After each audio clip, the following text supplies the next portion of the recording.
മനസ്സിലായോ? ആപ്പിളിൻ്റെ വീഡിയോ കണ്ടിട്ടുള്ളവർക്കറിയാം. ആ ആപ്പിൾ മരങ്ങളൊക്കെ നിൽക്കുന്നത് ഞങ്ങളുടെ വീടിൻ്റെ തൊട്ടടുത്തുള്ള ഒരു ഫാമിലാണെന്ന് ഞാൻ പറഞ്ഞിട്ടുണ്ടായിരുന്നു. അപ്പോൾ ആ ഫാമിലാണ് ഇന്ന് നമ്മളുള്ളത്. ആപ്പിൾ മരങ്ങൾ കൂടാതെ ഇവിടെ എന്തൊക്കെയാണ് വേറെ ഉള്ളതെന്ന് നമുക്ക് കാണാം കേട്ടോ. ഇത് ബ്ലാക്ക്ബെറി ആണ്. നമ്മുടെ നാട്ടിൽ കാണുന്ന മൾബറിയുടെയൊക്കെ വേറൊരു ഇനം. മൾബറിനേക്കാളും കുറച്ചും കൂടെ വലിപ്പമുണ്ട്, ടേസ്റ്റും കുറച്ച് മാറ്റമുണ്ട്. ഈ സെയിം സ്ഥലത്ത് ഒരു 2 മാസം കഴിഞ്ഞ് വന്ന് നോക്കിയിട്ടുണ്ടെങ്കിൽ വേറെ എന്തെങ്കിലും കൃഷിയായിരിക്കും കേട്ടോ ഉണ്ടാവുന്നത്. ഇവർ സീസൺ അനുസരിച്ച് എല്ലാ സാധനങ്ങളും മാറ്റി മാറ്റി നട്ട് അതിൻ്റെ വിളവെടുക്കുന്ന ആൾക്കാരാണ്. എല്ലാ കൗണ്ടിയുടെ അണ്ടറിലും ഇതുപോലത്തെ ഒരു ഫാം ഉണ്ടാവും.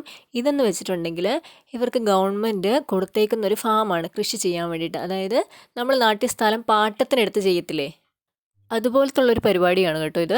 ഇവിടുത്തെ ഗവൺമെൻറ്റിലേക്ക് ചെറിയൊരു എമൗണ്ട് പേ ചെയ്തിട്ടുണ്ടെങ്കിൽ നമുക്ക് ഇതുപോലുള്ള സ്ഥലത്ത് നമുക്ക് ഇതുപോലെ സ്ഥലം പാട്ടത്തിനെടുത്ത് കൃഷി ചെയ്യാവുന്നതാണ്. ഈ സ്ഥലം മൊത്തത്തിൽ ഒരു 1-2 ഏക്കർ വരും തോന്നുന്നു, എനിക്ക് കറക്റ്റായിട്ട് അറിയത്തില്ല. ഈ കാണുന്ന കേട്ടോ പ്ലം. ഞാൻ ഒത്തിരി പ്ലം കടയിൽ നിന്ന് വാങ്ങി കഴിച്ചിട്ടുണ്ട്, പക്ഷേ ഇതിൻ്റെ ടേസ്റ്റ് ഒന്ന് വേറെ ആയിരുന്നു കേട്ടോ. എന്താ ഇപ്പോൾ പറയുക, പുറത്തുനിന്ന് മേടിക്കുന്ന പ്ലമ്മിന് ഇച്ചിരി പുളിയൊക്കെ ഉണ്ടായിരുന്നു. കഴിയാൻ അത്ര വലിയ ടേസ്റ്റൊന്നും എനിക്ക് തോന്നിയിട്ടില്ല. പക്ഷേ ഇതെന്ന് വെച്ചാൽ ഇങ്ങനെ നാവിലിടുമ്പോഴത്തേക്ക് അലിഞ്ഞു പോവാന്നൊക്കെ പറയുന്ന പോലത്തെ ഒരു ടേസ്റ്റ് ആയിരുന്നു. ഇതിൻ്റെ പേര് വിക്ടോറിയ പ്ലം എന്നാണ് ഇതിൻ്റെ ഓണർ പറഞ്ഞത്. ഞങ്ങളവിടെ ചെന്ന അതേ സമയത്ത് തന്നെ ഇതിൻ്റെ ഓണറും അവിടെ ഉണ്ടായിരുന്നു കേട്ടോ. അവിടെ ഞങ്ങൾക്ക് കുറച്ച് പ്ലമ്മൊക്കെ പറിക്കാനൊക്കെ പറ്റി. ഞങ്ങൾ കുറേ കഴിച്ചു, കുറേ വീട്ടിലേക്ക് കൊണ്ടുവന്നു. നല്ല രസമായിരുന്നു കേട്ടോ. അയാളൊരു നല്ല മനുഷ്യനായിരുന്നു. കുറേ ഇതിനെപ്പറ്റി എക്സ്പ്ലെയിൻ ചെയ്തു. ഇതാണ് ഇവിടുത്തെ ഏറ്റവും ടേസ്റ്റ് ഉള്ളതും വില കൂടിയതുമായിട്ടുള്ള പ്ലം എന്നാണ് അയാൾ പറഞ്ഞത്. ഇതിലൊരു 3-4 എണ്ണം കഴിക്കുമ്പോൾ തന്നെ നമ്മുടെ വയറ് ഫുള്ളാവുന്ന പോലത്തെ ഒരു ഫീലാട്ടോ. അപ്പോൾ ഈ ഫാമിൽ കാണുന്ന ഓരോ മരങ്ങളുടെയും ഓണേഴ്സ് വേറെ വേറെയാണേ. അതായത് ഈ പാട്ടത്തിനെടുത്തിട്ടാണല്ലോ ഇവർ ഈ കൃഷി ചെയ്യുന്നത്. അപ്പോൾ ഓരോ വർഷം ഇത് പുതുക്കിക്കൊണ്ടിരിക്കും. ഇതിൽ വലിയ മരങ്ങളൊക്കെ ഉള്ളവർ. അല്ലാത്തവർ ഇപ്പം സ്ഥലം മാറി വന്നവരോ അല്ലെങ്കിൽ സ്ഥിരമായിട്ട് ഇവിടെ ഉള്ളവരൊക്കെ ആണെങ്കിൽ അവർക്കത് ഈ കൊല്ലം വേണ്ടാന്നുണ്ടെങ്കിൽ അത് വേറെ ആർക്കെങ്കിലും കൊടുക്കും അവർ. ഇതിൽ ഞങ്ങളുടെ ഹൗസ് ഓണറിനുണ്ട് കുറച്ച് സ്ഥലം. അതിനകത്ത് അവർ കുറേ സാധനങ്ങൾ നട്ടിട്ടുണ്ട്. കുറച്ച് സ്ഥലം ഇവർ എടുക്കുകയുള്ളൂ കേട്ടോ. പക്ഷേ അതിനകത്ത് കൃഷി ചെയ്യാവുന്നതിൻ്റെ മാക്സിമം, അതായത് സീസൺ അനുസരിച്ച് ഓരോ സാധനങ്ങൾ മാറുമല്ലേ.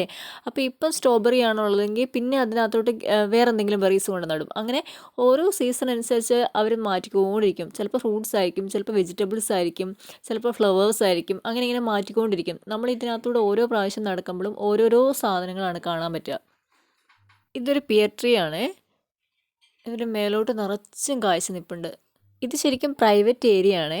പക്ഷേ ഇതിൻ്റെ 2 സൈഡിലേക്കുള്ള വഴികൾ ഇവർ ഓപ്പൺ ആക്കിയാണ് ഇട്ടേക്കുന്നത്. ആൾക്കാർ ഇതിനകത്തൂടെ നടക്കുന്നുണ്ട്. പക്ഷേ ഇവിടുത്തെ ആൾക്കാരുടെ പ്രത്യേകത എന്ന് വെച്ചാൽ ഒരു സാധനവും അവർ ഇതൊക്കെ കാണുമ്പോൾ പറിക്കാനോ അല്ലെങ്കിൽ പെറുക്കാനോ ഒന്നും നിൽക്കത്തില്ല. നമ്മുടെ നാട്ടിലൊക്കെ ആണെങ്കിൽ ഇങ്ങനത്തെ സാധനങ്ങളൊക്കെ ഉണ്ടെങ്കിൽ എപ്പോൾ ആൾക്കാർ പറിച്ചുകൊണ്ട് പോയെന്ന് ചോദിച്ചാൽ പോരെ, തുറന്നു കൊടുത്തിട്ടുണ്ടെങ്കിൽ.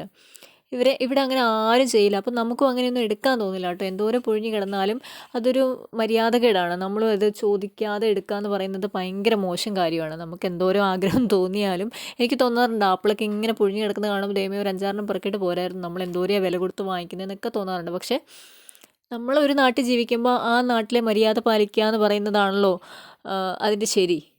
ഈ കാണുന്ന റാസ്ബെറീസ് ആണ് കേട്ടോ. റാസ്ബെറീസ് പല ടൈപ്പ് ഉണ്ടെന്നാണ് എന്നോട് ഇവർ പറഞ്ഞേക്കുന്നത്. അതിനകത്ത് ഓരോ സീസൺ അനുസരിച്ചും കായ്ക്കുന്നുണ്ട്. അപ്പോൾ അതിൻ്റെ ഓരോ ടേസ്റ്റ് വ്യത്യാസവും വലിപ്പ വ്യത്യാസവും ഉണ്ടാവുന്നു. അപ്പം ഷോപ്പിലൊക്കെ ഞാൻ കണ്ടേക്കുന്നത് വെച്ചാൽ കുറച്ചും കൂടെ വലിപ്പമുള്ളതാണ്. ഇത് കുറച്ചും കൂടി ചെറുതാണ്. ഈ വീഡിയോയിൽ കാണുമ്പോൾ കുറച്ച് വലിപ്പം തോന്നുമെങ്കിലും ഷോപ്പിൽ നിന്ന് വാങ്ങിക്കുന്ന സാധനത്തിനേക്കാളും കുറച്ചും കൂടി വലിപ്പം കുറവാണ്. ടേസ്റ്റും ഇതിനാണ് കൂടുതലായിട്ട് എനിക്ക് തോന്നിയേക്കുന്നത്. ഇത് നന്നായിട്ട് പഴുത്തതാണെങ്കിൽ മാത്രമേ ഇങ്ങനെ പൊട്ടിക്കുമ്പോഴത്തേക്ക് അതിങ്ങനെ നമ്മുടെ കയ്യിലേക്ക് അടർന്ന് വീഴത്തുള്ളൂ. അതല്ലെങ്കിൽ ഭയങ്കര ബലം പിടിച്ച് അവിടെ നിൽക്കും, ഇങ്ങ് പോരില്ല കയ്യിൽ. അങ്ങനെയാണ് ഇത് പാകമായതാണോ എന്ന് അറിയുന്നത്. ഇത് ഞങ്ങളുടെ ഹൗസ് ഓണറിൻ്റെ ആണ് കേട്ടോ ഈ റാസ്ബെറീസൊക്കെ. ഞങ്ങൾ അവരുടെ കൂടെ ഇടയ്ക്ക് ഇതിനകത്ത് വെള്ളം ഒഴിക്കാനും വളവിടാനും അതുപോലെ കള പറിക്കാനൊക്കെ ആയിട്ട് ഇടയ്ക്കിടയ്ക്ക് വരുന്നത്. അതുകൊണ്ട് ഇവിടെയുള്ള അത്യാവശ്യം എല്ലാ ആൾക്കാർക്കും ഞങ്ങളെ അറിയാം. ഈ കാണുന്ന വേറൊരു ടൈപ്പ് പ്ലം ആണ് കേട്ടോ. ഇനി കാണുന്നത് നമ്മുടെ മത്തങ്ങയാണേ. ഇതൊരു കുറച്ച് ഭാഗത്തേ ഉള്ളൂ ഈ മത്തങ്ങ ഇങ്ങനെ കായ്ച്ച് നിൽക്കുന്നത്. അല്ലാണ്ട് ഇവിടെ ഇതിൻ്റെ ഫാം തന്നെയുണ്ട്. ഇതിൻ്റെ മാത്രമായിട്ടുള്ള ഫാം. അതായത് ഇങ്ങനെ കിലോമീറ്ററുകളോളം മത്തങ്ങ നിറച്ചും കായ്ച്ച് കിടക്കും. നല്ല രസമാണ് കാണാൻ വേണ്ടി. ഭയങ്കര വലിപ്പമുള്ളതും ചെറുതും ഒക്കെ ആയിട്ട്. ഇവിടെ ഇനി ഹാലോവിൻ വരാൻ പോവാണ്. ഇവിടെ ആ സമയത്ത് മത്തങ്ങയാണ് സ്റ്റാർ. അതായത് നമ്മൾ ക്രിസ്മസിന് എന്താ പറയുക സ്റ്റാറൊക്കെ തൂക്കുന്ന പോലെ ഇവർ ഹാലോവിൻ്റെ സമയത്ത് എല്ലാ വീടുകളുടെ മുന്നിലും കൊണ്ടിട്ടൊരു മത്തങ്ങ കൊണ്ട് വെക്കും, വലിയ വലിപ്പമുള്ളത്. അതിനൊക്കെ എന്തൊക്കെയോ വലിയ സ്റ്റോറീസൊക്കെ ഉണ്ട് കേട്ടോ. അതൊന്നും എനിക്ക് ശരിക്കും അറിയാൻ വയ്യ. കാരണം ഞാൻ ഒറ്റ പ്രാവശ്യം ഇവിടെ ഉണ്ടായിരുന്നുള്ളൂ ആ സമയത്ത്. അപ്പം നമുക്ക് ആരുമായിട്ട് പരിചയമോ അങ്ങനെയൊന്നും ഇല്ലാത്തതിൻ്റെ പേരിൽ ഞങ്ങൾ ആ സമയത്തൊന്നിനും പോയൊന്നുമില്ല. അതുപോലെ ഈ മത്തങ്ങയിൽ എന്തൊക്കെ ഡെക്കറേഷൻസ് കാണിക്കാൻ പറ്റുമോ അതെല്ലാം അവർ ചെയ്യും. ആൾക്കാരുടെ രൂപം ഉണ്ടാക്കുക, പിന്നെ ഇത് തുറന്നിട്ട് ഇങ്ങനെ എന്തൊക്കെയോ ചെയ്യാൻ പറ്റുന്ന കാര്യങ്ങളെല്ലാം അവർ ചെയ്ത് ഡെക്കറേറ്റ് ചെയ്ത് വെക്കും. നിങ്ങളൊക്കെ കണ്ടിട്ടുണ്ടാവും പല പിക്ചർ പിക്ചറുകളിലും വീഡിയോകളിലും ഒക്കെ ആയിട്ട്. മോൻ നഴ്സറിയിലായിരുന്നപ്പോഴും അവൻ ഈ ഇത് വെച്ചിട്ടുള്ള കുറേ ആക്ടിവിറ്റീസ് ചെയ്യാനുണ്ടായിരുന്നു സ്കൂളിൽ നിന്ന് തന്നെ. അത് ടീച്ചേഴ്സ് തന്നെയായിരുന്നു അവരെ കൊണ്ട് ചെയ്യിപ്പിച്ചു കൊണ്ടിരുന്നത്. ഇത് ഓപ്പൺ ആക്കി ഇതിനകത്ത് സാധനങ്ങളൊക്കെ എടുത്ത് മാറ്റിയിട്ട് അതിൻ്റെ പുറത്ത് കണ്ണും മൂക്കും വായൊക്കെ വരച്ച് വെച്ച് ഇങ്ങനെ കോലം ആക്കി വെക്കത്തില്ലേ നമ്മൾ, അതുപോലെയൊക്കെ മത്തങ്ങ വെച്ചിട്ട് എന്തൊക്കെയോ ആക്കി വെച്ചിട്ട് നല്ല രസമായിരുന്നു കാണാൻ. ഇതൊക്കെ ചെറി ടൊമാറ്റോസ് ആണ് കേട്ടോ. ഒരുപാടുണ്ട് ചെറി ടൊമാറ്റോസ് ഇവിടെ. ഇവർ സാലഡിൽ ഏറ്റവും കൂടുതൽ യൂസ് ചെയ്യുന്ന സാധനമാണ് ചെറി ടൊമാറ്റോസ്.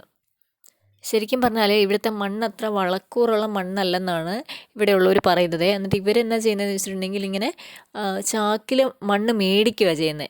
ഓരോ കുഞ്ഞ് കൃഷി ചെയ്യാൻ നേരം ഇവർ ചാക്കിൽ മണ്ണ് വാങ്ങിച്ച് വെച്ച് ആ മണ്ണിലാണ് ഇവർ ഓരോ സാധനങ്ങളും നടുന്നത്. അതുകൊണ്ടാണ് ഇത്രയും നന്നായിട്ട് എല്ലാം കായ്ക്കുന്നതെന്നാണ് ഇവർ പറയുന്നത്.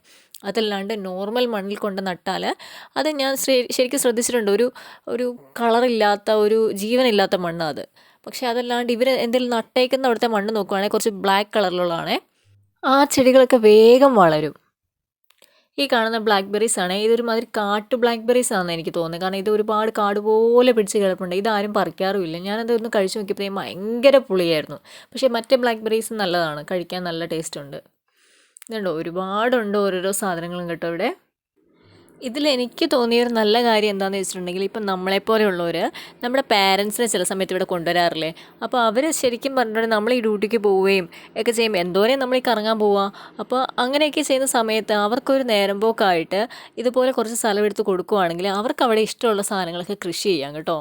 നാട്ടിലെ വിശാലമായ പറമ്പിലും തൊടിയിലും ഒക്കെ ഇറങ്ങി നടന്ന് എന്നും രാവിലെ തേങ്ങ പെറുക്കിയും അതേപോലെ കളകൾ പെറുക്കിയൊക്കെ നടന്നിരുന്ന ആൾക്കാർ ഇവിടെ കൊണ്ടുവന്ന് നമ്മുടെ ഒരു ആവശ്യത്തിന് വേണ്ടിയിട്ട് നമ്മുടെ പേരൻസിനെ ഇവിടെ കൊണ്ടുവന്ന് അത്യാവശ്യം കറങ്ങലെല്ലാം കഴിഞ്ഞ് പിന്നീട് വീടിനകത്ത് മാത്രം ഇരിക്കുമ്പോൾ അവർക്കൊരു ബുദ്ധിമുട്ടുണ്ടാവും. പിന്നെ ഈ പുറത്തേക്ക് ഇറങ്ങിക്കഴിഞ്ഞാലും ഇവർക്ക് സംസാരിക്കാൻ നല്ല ബുദ്ധിമുട്ടായതുകൊണ്ട് പല പേരൻസും പുറത്തിറങ്ങാൻ ഭയങ്കര മടി കാണിക്കുന്നവരാണ് തന്നെ. അപ്പോൾ ഇങ്ങനൊരു പരിപാടി അവർക്ക് ഒപ്പിച്ച് കൊടുക്കുകയാണെങ്കിൽ അവർ ഭയങ്കര ഹാപ്പി ആയിരിക്കും. അവർ നാട്ടിൽ നിൽക്കുന്ന അതേ ഫീലിൽ ഇവിടെ നിൽക്കാനും അവർക്ക് പറ്റും കേട്ടോ. ഞാൻ പീറ്റർപ്രോയിൽ ഞങ്ങളുടെ ഫ്രണ്ടിൻ്റെ ഒക്കെ അടുത്ത് പോയപ്പോൾ അവിടെയുണ്ട് ഇതേപോലെ തന്നെ ഫാം. പക്ഷേ അതവർ ലോക്ക് ചെയ്തിട്ടേക്കോ. ഇതുപോലെ നമുക്ക് കയറാനൊന്നും പറ്റത്തില്ല. കാരണം അവിടെ ഭയങ്കര മോഷണങ്ങളൊക്കെ നടക്കുന്ന സ്ഥലമാണെന്ന് പറഞ്ഞു കേട്ടിട്ടുണ്ടേ.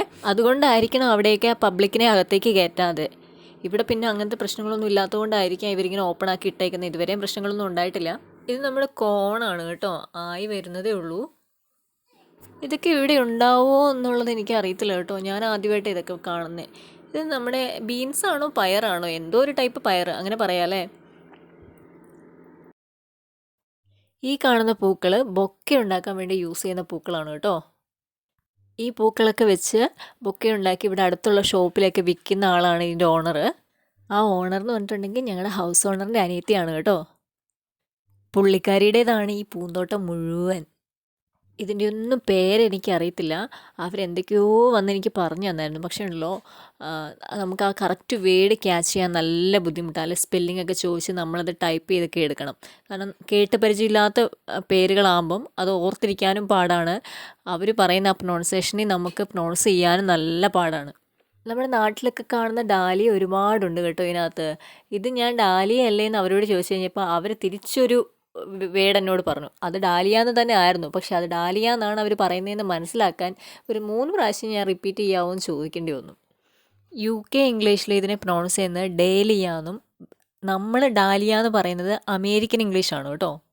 ഞാൻ ഈ പൂക്കൾ കണ്ടപ്പം ഞാൻ ഈ പുള്ളിക്കാരിയോട് പറഞ്ഞു, ഈ പൂക്കൾ ഞങ്ങളുടെ നാട്ടിലുണ്ട്, ഇത് ഡാലിയ അല്ലേ എന്ന് ചോദിച്ചു. അപ്പോൾ പുള്ളിക്കാരി എന്നോട് പറഞ്ഞു, ഇത് ഡാലിയ അല്ല, ഇത് ഡേലിയാന്ന്. അപ്പം ഞാനിങ്ങനെ ഡേലിയ, ഓക്കെ. അത് അവർ പറയുന്നേക്കാൾ പ്രത്യേകമായൊരു വേറൊരു ഭംഗിയുണ്ട്. ഞാൻ ഈ ഡേലിയ എന്ന് പറയുന്ന പോലെയല്ല കേട്ടോ. നിങ്ങൾക്ക് ഗൂഗിളിൽ അടിച്ചു നോക്കിയാൽ മനസ്സിലാവും അതെങ്ങനെയാണ് പ്രൊണൗൺസ് ചെയ്യുന്നതെന്ന്. അപ്പം ഞാൻ ഡാലിയ എന്ന് പറയുന്നു, പുള്ളിക്കാരി ഡേലിയ എന്ന് പറയുന്നു. അങ്ങനെ ഞങ്ങൾ ഇതിനെപ്പറ്റി ഇങ്ങനെ പറഞ്ഞുകൊണ്ടിരിക്കുന്ന സമയത്താണ് പുള്ളിക്കാരുടെ ഹസ്ബൻഡ് എന്നോട് പറയുന്നത് ഡാലിയ എന്ന് പറയുന്നത് അമേരിക്കൻ പ്രൊണൗൺസിയേഷനാണ്, ഞങ്ങൾ ബ്രിട്ടീഷുകാർ ഇതിനെ ഡേലിയ എന്നാണ് പ്രൊണൗൺസ് ചെയ്യുന്നത്. അങ്ങനെ ഇംഗ്ലീഷിനകത്ത് തന്നെ അമേരിക്കൻ ഇംഗ്ലീഷും ബ്രിട്ടീഷ് ഇംഗ്ലീഷും ഉണ്ട്. അപ്പം ഇപ്പം നമ്മൾ എന്താ പറയുന്നത്, ഇതെല്ലാം കൂടെ മിക്സ് ആയിട്ടാണ്. ശരിക്കും നമ്മൾ ബ്രിട്ടീഷ് ഇംഗ്ലീഷാണ് ഫോളോ ചെയ്യുന്നതെങ്കിലും എന്തൊക്കെയോ ഇൻഫ്ലുവൻസ് കൊണ്ട് നമുക്ക് കുറേ അമേരിക്കൻ സംഭവം കൂടെ നമ്മുടെ ലാംഗ്വേജിനകത്ത് വരുന്നുണ്ട്. അപ്പോൾ നമ്മൾ ഇവിടെ വന്നിട്ട് ഓരോ കാര്യങ്ങളും സംസാരിക്കുമ്പോൾ നമ്മളത് ഇവിടെ വന്നൊരു കോമൺ ടോക്കിൽ ഇവരുടെ അടുത്ത് നോർമലായിട്ട് നമ്മൾ ഇംഗ്ലീഷ് സംസാരിക്കുന്ന രീതിയിൽ സംസാരിക്കുമ്പോൾ നമ്മൾ പറയുന്ന പല വാക്കുകളും ഇവർക്ക് മനസ്സിലാകത്തില്ല. ഇവർ ആ സമയത്തെല്ലാം കൂടി പ്ലീസ് റിപ്പീറ്റ് അല്ലെ പടൻമീ എന്ന് പറഞ്ഞിങ്ങനെ ചോദിച്ചുകൊണ്ടിരിക്കും. അപ്പോൾ നമ്മളത് റിപ്പീറ്റ് ചെയ്ത് പറയുമ്പോഴും അതിങ്ങനെ ക്യാച്ച് ചെയ്യാനിങ്ങനെ ശ്രമിക്കും. എന്നിട്ട് അവരുടെ പ്രൊണൗൺസിയേഷനിൽ ആ സാധനം ഇതാണോ എന്ന് ചോദിക്കും. അപ്പോഴാണ് നമ്മൾ മനസ്സിലാക്കുക, ഓക്കെ അതിങ്ങനെയും പറയാം, അതിങ്ങനെയാണ് ഇവിടെ പറയേണ്ടത്. ഒരുപാട് അനുഭവങ്ങൾ എനിക്കുണ്ട് കേട്ടോ. എനിക്ക് മാത്രമല്ല, ഇവിടെ വരുന്ന ഏതൊരു മലയാളിയും ഫസ്റ്റ് ഫേസ് ചെയ്യുന്ന ഒരു പ്രശ്നമാണത്. പിന്നീട് നമ്മൾ ഇവരോട് സംസാരിച്ച് യൂസ്ഡ് ആയി കഴിയുമ്പോഴാണ് നമ്മൾ ആ രീതിയിൽ പ്രൊണൗൺസ് ചെയ്യാൻ തുടങ്ങുന്നത്. ഫസ്റ്റ് ഞാനിവിടെ വന്നപ്പോൾ ഫേസ് ചെയ്തുകൊണ്ടിരുന്ന ഒരു പ്രശ്നം, നാട്ടിൽ ഒരിക്കലും ഇംഗ്ലീഷ് സംസാരിച്ചിട്ടില്ല, ഗ്രാമർ തെറ്റുമോ അല്ലെങ്കിൽ സംസാരിക്കുന്ന സെൻറ്റൻസ് ശരിയാണോ, അങ്ങനെയുള്ള പ്രശ്നങ്ങളാണ് ഞാൻ ഫേസ് ചെയ്തുകൊണ്ടിരുന്നതെങ്കിൽ കുറച്ച് സംസാരിച്ച് കഴിഞ്ഞപ്പോൾ ഞാൻ ഇച്ചിരി കോൺഫിഡൻ്റ് ആയി, എനിക്ക് സംസാരിക്കാൻ പറ്റുന്നതായി. അത് കഴിഞ്ഞ് ഇപ്പം ഞാൻ ഫേസ് ചെയ്യുന്ന പ്രശ്നം ഇതേപോലെ പ്രൊണൗൺസിയേഷൻ്റെ പ്രശ്നങ്ങളാണ്. അതായത് ഇവർ പ്രൊണൗൺസ് ചെയ്യുന്ന രീതിയിലല്ല ഞാൻ പ്രൊണൗൺസ് ചെയ്യുന്നത്. ഇപ്പം പിന്നെയും കുറേയൊക്കെ ഓക്കെ ആയി. യൂസ് ചെയ്യുന്ന സാധനങ്ങൾ, യൂസ് ചെയ്തിട്ടുള്ള സാധനങ്ങൾ ഇവർ പറയുന്ന പോലെ പറയാൻ അറിയാം. പക്ഷേ പുതിയൊരു കാര്യം സംസാരിക്കേണ്ടി വരുമ്പോൾ, പുതിയൊരു വേർഡ് പറയേണ്ടി വരുമ്പോൾ അത് ഭയങ്കര ബുദ്ധിമുട്ടാണ്. അത് ഓക്കെ സമയമുള്ളവരാണ്, കുഴപ്പമൊന്നുമില്ലാത്ത നല്ല ആൾക്കാരാണെങ്കിൽ കാമൻ ക്വയറ്റായി നിന്ന് കേട്ട് ഓക്കെ അത് ഇങ്ങനെയാണെന്ന് അവർ പറഞ്ഞു തരും നമുക്ക്. ഈ ചെടികൾക്കൊക്കെ അവർ വളമായിട്ട് ഉപയോഗിക്കുന്നത് അവരവരുടെ വീടുകളിൽ ഉപയോഗിക്കുന്ന ബാക്കി വരുന്ന പച്ചക്കറികളും പഴത്തിൻ്റെയൊക്കെ തൊലിയും അങ്ങനത്തെ സാധനങ്ങളില്ലേ, അതെല്ലാം ഇവർ കളക്ട് ചെയ്ത് വെച്ചിട്ട് ഇവിടെ കൊണ്ടുവന്ന് കൂട്ടിയിടും. നമ്മൾ നാട്ടിൽ കമ്പോസ്റ്റ് കൂടി ഉണ്ടാക്കുന്ന പോലെ തന്നെ എന്ന് വെച്ചിട്ട് നമ്മുടെ ജൈവവളത്തിൻ്റെ പരിപാടിയില്ലേ, അത് തന്നെയാണ്. അതിവിടെ കൊണ്ടുവന്ന് കൂട്ടിയിട്ട് കുറച്ച് നാൾ കഴിഞ്ഞ് അത് അഴുകി കഴിയുമ്പോൾ അതിൽ നിന്ന് കുറേശ്ശെ എടുത്തിട്ട് ഓരോ ചെടികളിലെയും ചോട്ടിലിടും. അങ്ങനെ ഇവർ ചെയ്യുന്നത്. ഇനി കാണാൻ പോകുന്ന ഒരു ബീ ഹോട്ടൽ എന്ന് പറഞ്ഞ സംഭവമാണ് കേട്ടോ. ഇതിവിടെ ഷോപ്പുകളിലും ആമസോണിലും ഒക്കെ മേടിക്കാൻ കിട്ടുന്നൊരു സംഭവമാണ്. ഇതിലെന്താ അവർ ചെയ്ത് വെച്ചേക്കുന്നതെന്ന് എനിക്ക് അറിയത്തില്ല. പക്ഷേ അത് വെച്ച് കഴിയുമ്പോൾ അതിനകത്ത് ഈ തേനീച്ചകളും ഒരുപാട് പ്രാണികളും ഒക്കെ അതിനകത്ത് കൂട് കൂട്ടുന്നത് കാണാം. കൂട് കൂട്ടുവാണ്, അത് അവർക്കൊരു ഷെൽട്ടറായിട്ടാണെന്നാണ് ഇവർ പറയുന്നത്. അല്ലാണ്ട് അതിനെക്കുറിച്ച് പ്രത്യേകിച്ച് എനിക്ക് അറിയത്തില്ല കേട്ടോ. ഇവരുടെ ഏത് തോട്ടത്തിലും ഇങ്ങനത്തെ ഒരു സംഭവം ഉണ്ടാവും. അതിന് ചുറ്റും കുറേ തേനീച്ചകളും ഉണ്ടാവും കേട്ടോ. ഇനിയിപ്പോൾ തേൻ കളക്ട് ചെയ്യാനോ വല്ലതും ആണോന്നും അറിയത്തില്ല. ഇത് നമ്മുടെ നാട്ടിലെ ചെണ്ടുമല്ലിയാണ്. ഇതിവിടെ ഉണ്ടാവാൻ ഭയങ്കര ബുദ്ധിമുട്ടാണെന്നാണ് പറയുന്നത്. അപ്പോൾ ഇത് ഒരു ഇന്ത്യൻ ഫാമിലിയാണ് നട്ടേക്കുന്നത് ഇവിടെ. എനിക്കവരെ അറിയില്ല കേട്ടോ. പക്ഷേ അത് ഞങ്ങളോട് ആ ഓണർ പറഞ്ഞാണ്, ഇവിടെ ഒരു ഇന്ത്യൻ ഫാമിലി ഉണ്ട്, അവരവിടെ നട്ടിട്ടുണ്ട് ഒരുപാട് സാധനങ്ങൾ.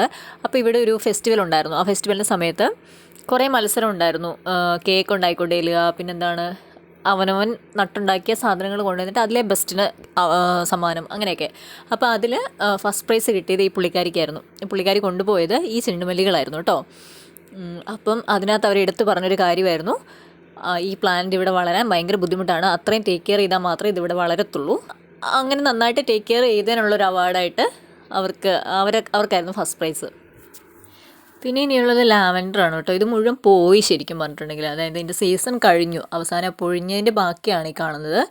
ഇത് നിറച്ചും കായ്ച്ച് നിൽക്കുമ്പോൾ പൂത്ത് നിൽക്കുമ്പോൾ നല്ല ഭംഗിയായിരുന്നു കേട്ടോ. ആ ഭാഗത്തേക്ക് പോകുമ്പോഴത്തേക്കും നല്ല മണവുമാണ്.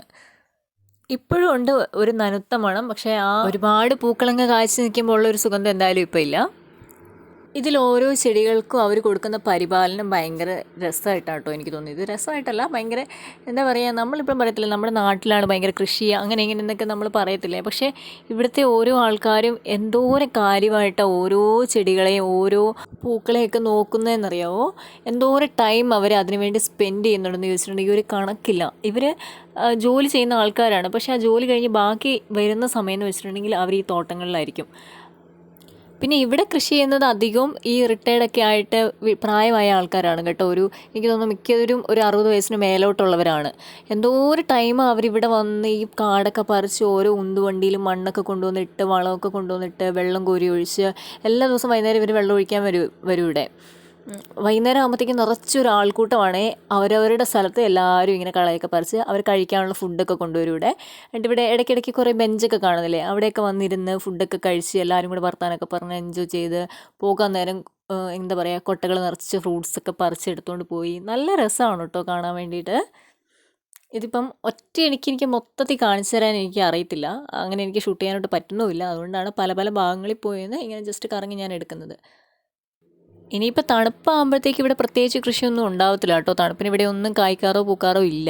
മൊത്തം ഇലയും കൊഴിഞ്ഞ ശിഖരങ്ങൾ മാത്രമേ ബാക്കി ഉണ്ടാവത്തുള്ളൂ. ആ സമയത്ത് ഞാൻ കാണിച്ചു തരാവേ അതെങ്ങനെ ഇരിക്കുന്നതെന്നേ. ഇനിയിപ്പോൾ കുറച്ച് ഫോട്ടോസ് ആഡ് ചെയ്യുക അതിൻ്റെ കൂട്ടത്തിൽ. അത് പലപ്പോഴും പോയപ്പോൾ എടുത്തേക്കുന്ന ഫോട്ടോസാണ് കേട്ടോ. പിന്നെ 3-4 ദിവസമായിട്ട് നല്ല പനിയൊക്കെ ആയിരുന്നു, അതുകൊണ്ട് സൗണ്ട് ഒരുമാതിരിയാണ് ഇരിക്കുന്നത്. അപ്പോൾ എല്ലാ വീഡിയോയിലും പറയുന്ന പോലെ വീഡിയോ ഇഷ്ടപ്പെടുവാണെങ്കിൽ ലൈക്ക് ചെയ്യുക, ഷെയർ ചെയ്യുക, സബ്സ്ക്രൈബ് ചെയ്യുക, പിന്നെന്താ കമൻറ്റ് ചെയ്യുക. അപ്പോൾ ഓക്കെ, പുതിയൊരു വീഡിയോ ആയിട്ട് വരുന്നോടെ വരെ കാണാം. ബൈ.